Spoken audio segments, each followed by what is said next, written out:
অনন্য এক কীর্তি গড়ল Real Madrid.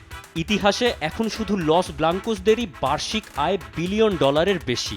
এই মৌসুমে যা বৃদ্ধি পেয়েছে ব্যাপক পরিমাণে।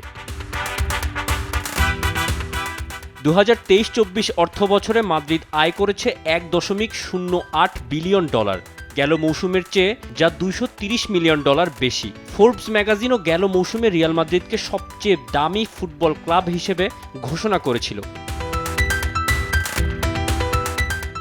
লা লিগা, স্প্যানিশ সুপার কাপের পাশাপাশি চ্যাম্পিয়ন্স লিগের ট্রফিও ঘরে তুলেছে বেলিংহাম, ভিনিসিয়াসরা। মৌসুম শেষে মাদ্রিদের নেট প্রফিট ছিল $17.3 মিলিয়ন।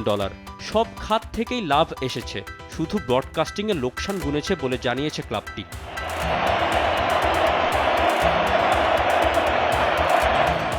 সান্তিয়াগো বের্নাবুর সৌন্দর্য বর্ধনের কাজও প্রায় শেষ। তার উপর ক্লাবে যোগ দিয়েছেন ফরাসি তারকা কিলিয়ান এমবাপ্পে, যাকে দলে ফেরাতে গুনতে হয়নি কোনো ট্রান্সফার ফি।